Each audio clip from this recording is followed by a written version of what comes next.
सिंध में बल्दियाती नशिस्तों पर ज़िमनी इंतखाबात, पीपल्स पार्टी ने मैदान मार लिया। सिंध भर में 93 बल्दियाती नशिस्तों पर मुकाबला हुआ। गैर सरकारी गैर हतमी नताइज के मुताबिक 67 पर पीपल्स पार्टी फाते रही। जमात इस्लामी को 9 नशिस्तें मिली। तहरीक इंसाफ सिर्फ 4 सीटों पर ही कामयाब। मुस्लिम लीग नून और GDA को 1-1 सीट पर फतह मिली। 6 बल्दियाती नशिस्तों पर आज़ाद उम्मीदवार कामयाब हुए। हैदराबाद की 2 नशिस्तों का नतीजा पुरतशद्दुद वाक़यात के सबब रोक दिया गया था। 3 नशिस्तें उम्मीदवार न होने के सबब खाली रहीं। कराची में यूसी चेयरमैन की 11 और वार्ड काउंसलर की 15 नशिस्तों पर इलेक्शन हुआ। गैर हतमी गैर सरकारी नताइज के मुताबिक पीपल्स पार्टी ने यूसी चेयरमैन की 7 और वार्ड काउंसलर की 7 नशिस्तें हासिल की। जमात इस्लामी को यूसी चेयरमैन की 4, वार्ड काउंसलर की 5 नशिस्तों पर कामयाबी मिली। तहरीक इंसाफ को कराची में यूसी चेयरमैन की 1 भी नशिस्त ना मिली। 2 वार्ड काउंसलर कामयाब हो गए। कराची से नून लीग का भी 1 वार्ड काउंसलर ही कामयाब हो सका।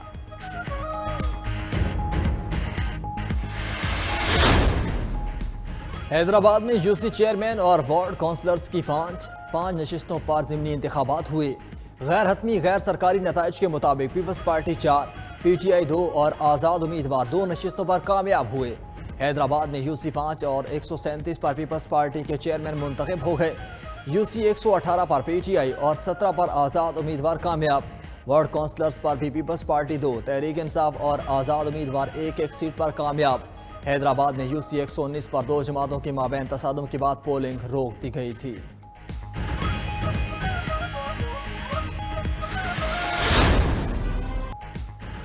कराची की मेयरशिप के लिए कड़ा मुकाबला। पीपल्स पार्टी 98 सीटों के साथ सरफहरिस्त। ज़िमनी बल्दियाती इलेक्शन के बाद कराची की 246 यूसी नशिस्तों में से 240 के नताइज से पार्टी पोजीशन वाज़े हो गए। जमात इस्लामी कराची में यूसी चेयरमैन की 89 सीटों के साथ दूसरे नंबर पर है। तहरीक इंसाफ के पास कराची में यूसी चेयरमैन की 42 सीटें, मुस्लिम लीग नून 7, JUI 2, तहरीक लब्बैक और आज़ाद उम्मीदवार 1-1 नशिस्त पर कामयाब हुए। मेयर कराची के इंतखाब के लिए सियासी जमातों के राब्तों में तेजी आ गई। PTI के मुंतखब अरकान सिटी कौंसिल का पीपल्स पार्टी से राब्ता। सूबाई वजीर सईद गनी ने PTI के अरकान के राब्तों की तस्दीक कर दी।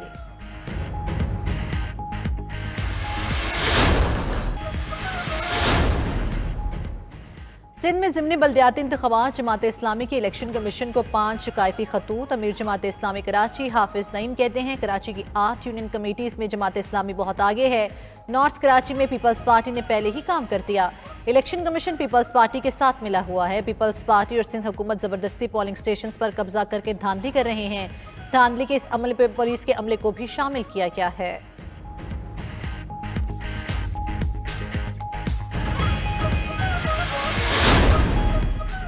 सूबाई वजीर सईद गनी कहते हैं जमात इस्लामी और PTI ने रिवायती इल्ज़ाम तराशी की। सिंध के बल्दियाती इलेक्शन में पीपल्स पार्टी का मैंडेट तस्लीम किया जाए। सब जमातों के साथ मिलकर काम करने को तैयार हैं। वज़ीर इत्तला सिंध शर्जील मेमन ने भी ज़िमनी बल्दियाती इलेक्शन में धांधली का इल्ज़ाम मुस्तरद कर दिया। बोले कहीं से कोई शिकायत मौसूल नहीं हुई। इंतज़ामिया अपना काम बखूबी अंजाम दे रही है।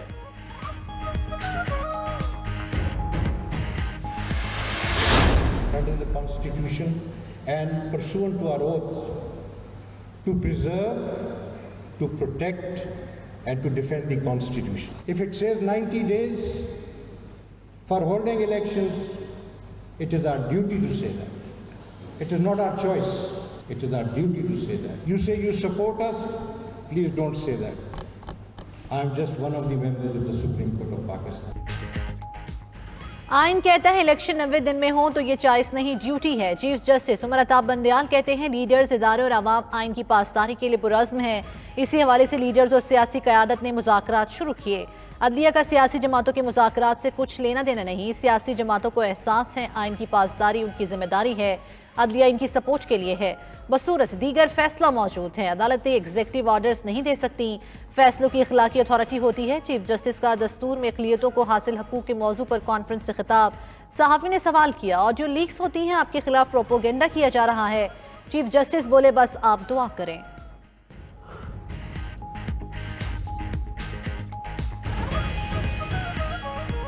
ये आपके अगेंस्ट प्रोपोगेंडा किया जा रहा है, दैट्स नॉट गुड वे। आप दुआ करें। तो ये कभी ऑडियो लीक, कभी ये प्रोपोगेंडा, कभी वो प्रोपोगेंडा। आप समझते हैं कि आप उनकी हालात बिगड़ गए हैं, कुछ बेहतर किया जा सकता है? पाक फौज और खुफिया इदारे पर मजीद इल्ज़ाम तराशी बर्दाश्त नहीं करेंगे। वज़ीर आज़म शहबाज शरीफ की इमरान खान को वार्निंग। ट्वीट में कहा, इमरान नियाजी आए रोज़ पाक फौज और इंटेलिजेंस एजेंसी को निशाना बना रहे हैं। इमरान का सियासी फ़ायदे के लिए फ़ौज और खुफिया एजेंसी को धमकियाँ देना और बदनाम करना काबिल मुज़म्मत है। इमरान खान ने जनरल फैसल नसीर समेत इदारे के अफसरान पर बगैर सबूत इल्ज़ामात लगाए। उन्हें अफसरान पर इल्ज़ाम तराशी की इजाज़त नहीं दी जाएगी। वज़ीर आज़म ने लंदन में मीडिया से गुफ्तगू में मज़ीद कहा, इमरान खान को सर से पाँव तक झूठा और मकार है। इमरान मोहसिन कुछ भी है, ज़रूर अल्लाह की पकड़ होगी।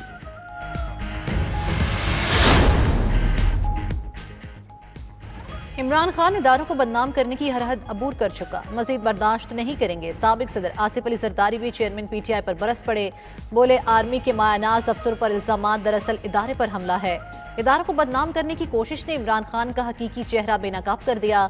कोई मुहिब वतन इसकी पैरवी करने का अब सोच भी नहीं सकता। इमरान खान उनके आबाओ अजदाद और बच्चों के मुल्क को तबाह करने के दर पे हैं। इसे अपने इक़्तिदार और मुल्क के साथ खिलवाड़ की इजाज़त नहीं देंगे। वो इमरान खान का जवाल देख रहे हैं।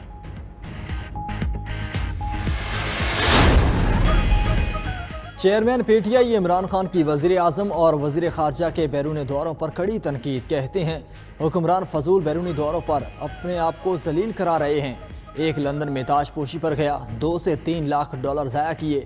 दूसरा प्राइवेट जहाज़ पर गोवा गया। क्या पाकिस्तान के पास इतना पैसा है? सिर्फ इन्हें बाहर रखने के लिए मुल्क को तबाही की तरफ ले जाया जा रहा है।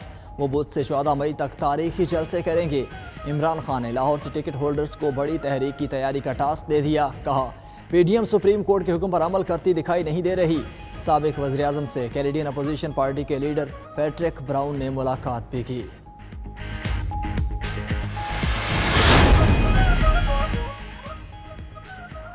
चेयरमैन PTI इमरान खान बुध को कामुकी में जलसा-ए-आम से खिताब करेंगे। तहरीक इंसाफ के जलसों का शेड्यूल जारी। जुमेरात को घग्गर मंडी और जुमे को लाला मूसा में जलसा होगा। इमरान खान हफ्ते को गोजर खान जाएंगे और जलसा-ए-आम से मुखातिब होंगे। इतवार को चेयरमैन तहरीक इंसाफ अटक में अवामी इज्तिमा से खिताब करेंगे।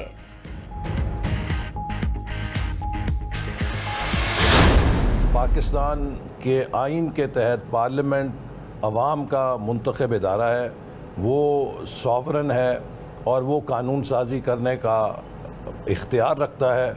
और अगर वो कानून साजी ऐसी करे कि जो ख़ुद सुप्रीम कोर्ट के फ़ैसले के रोशनी में और उसके मुताबिक हो और उसे ख़ुद सुप्रीम कोर्ट के चीफ जस्टिस रोकें, तो ये बदतरीन कॉन्फ्लिक्ट ऑफ इंटरेस्ट की मिसाल है।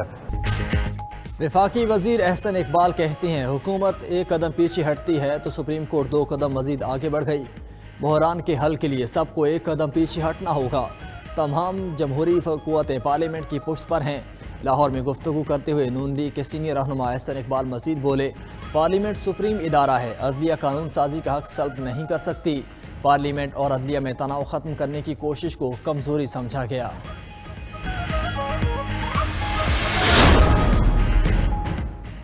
अगर PTI ने मुज़ाकरात ना किए तो इलेक्शन अगले साल तक जा सकते हैं। वज़ीर दाखिला राना सन्नाला का फैसलाबाद में इज्तिमा से खिताब। बोले, इलेक्शन के लिए आज भी बात करने को तैयार, किसी की धमकियों से डरने वाले नहीं। मौजूदा सियासी और मुआशी बहरान के जिम्मेदार तहरीक इंसाफ है। इन लोगों के तजर्बात से आज मुल्क की मईशत का बेड़ा गर्क हो गया है।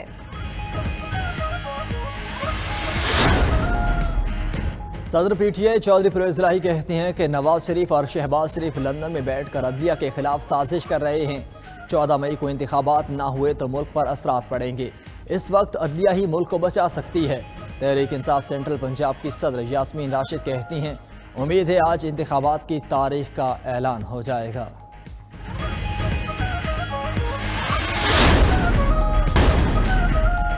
Army chief general Asim Munir से चीन और अफगानिस्तान के वज़ीर ख़ारजा की मुलाकात। इलाकाई सलामती और दिफाई ताउन समेत बाहमी दिलचस्पी के अमूर पर तबादला ख्याल।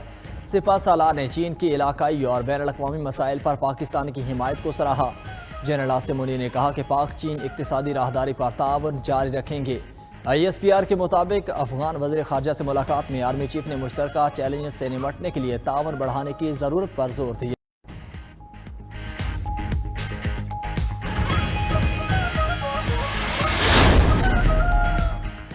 पाकिस्तान और अफगानिस्तान के दरमियान इस्लामाबाद में वफूद की सतह पर मुज़ाकरात। दोनों मुल्कों के वज़राए ख़ारजा ने वफूद की क़यादत की। मुज़ाकरात में दो तरफा अमूर पर तबादला ख्याल किया गया। तर्जुमान दफ्तर खारजा के मुताबिक पाक अफगान ताल्लुकात समेत खित्ते की सूरत हाल पर बातचीत की गई। अमीर मुत्तकी की ज़ेर क़यादत वफ्द की दफ्तर खारजा आमद पर बिलावल भुट्टो ने इस्तकबाल किया। अफगान वज़ीर खारजा अमीर मुत्तकी ने JUI के सरबराह मौलाना फजलुर रहमान से भी मुलाकात की।